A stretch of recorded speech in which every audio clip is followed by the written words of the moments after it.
ജീവവചനമേ നമോ നമഃ.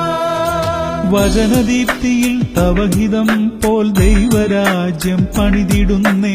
വിശ്വമഖിലം തവ മഹത്വം ദർശിപ്പതിന്ന ദൈവമഹത്വത്തിലേക്ക്.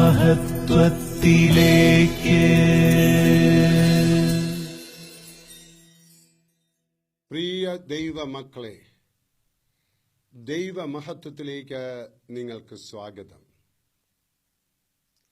അനന്തരം അവൻ അവരെ വിട്ട് നഗരത്തിൽ നിന്ന് ബഥാനിയയിലേക്ക് പോയി അവിടെ താമസിച്ചു.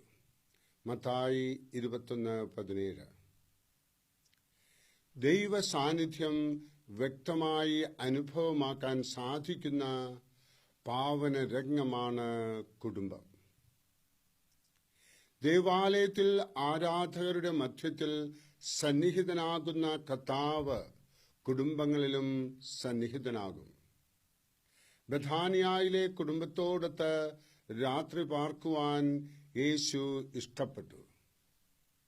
ഭവനത്തിന്റെ അന്തരീക്ഷം തന്നെ ആകർഷിച്ചു. 30-ാമത്തെ വയസ്സുവരെ സ്വന്തം ഭവനത്തിൽ താമസിച്ച യേശു എന്നും കുടുംബത്തെ ഇഷ്ടപ്പെടുന്നു.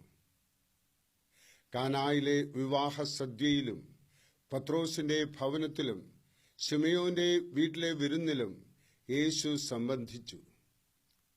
മരിച്ച് ഉയർത്തെഴുന്നേറ്റ് ജീവിക്കുന്ന ഇക്കാലത്തും ഭവനങ്ങളിൽ വരുവാൻ യേശു ഇഷ്ടപ്പെടും. ഉയർപ്പിനു ശേഷമുള്ള ജീവിതം ശരീരത്തിലെ ജീവിതത്തിന്റെ തുടർച്ചയാണ്.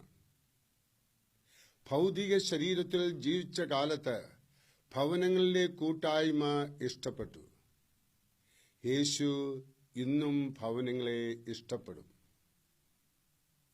വീടുകളിൽ അലങ്കാരത്തിനായി എഴുതി വയ്ക്കുന്ന ഒരു വാചകമുണ്ട്: യേശു ഈ ഭവനത്തിന്റെ നാഥനും ഭക്ഷണമേശയിലെ അദൃശ്യനായ അതിഥിയും സകല സംഭാഷണവും ശ്രവിക്കുന്ന നിശബ്ദ ശ്രോതാവുമാണ്. ഈ വാചകം ഉപമയല്ല, അലങ്കാര ഭാഷയും അല്ല, ആക്ഷരികമായ യാഥാർത്ഥ്യമാണ് എന്ന് അംഗീകരിക്കാവുന്നതാണ് ക്രിസ്തീയ വിശ്വാസം.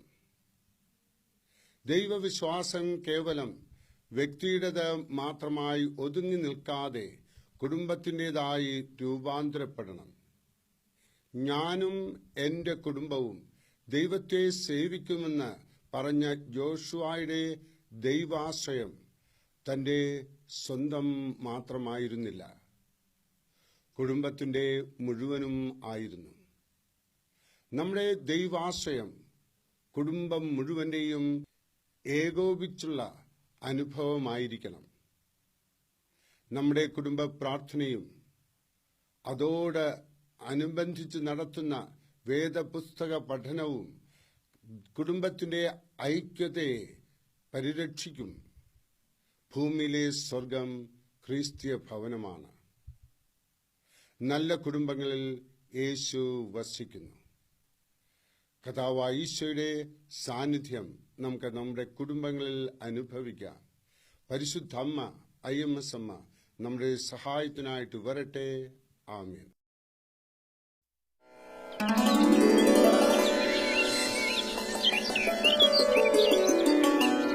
ദൈവവചനമേ നമോ നമഃ. ജീവവചനമേ നമോ നമഃ. വചനദീപ്തിയിൽ തവഹിതം പോൽ ദൈവരാജ്യം പണിതിടുന്നേ. വിശ്വമഖിലം തവ മഹത്വം ദർശിപ്പതിന്ന ദൈവമഹത്വത്തിലേക്ക്.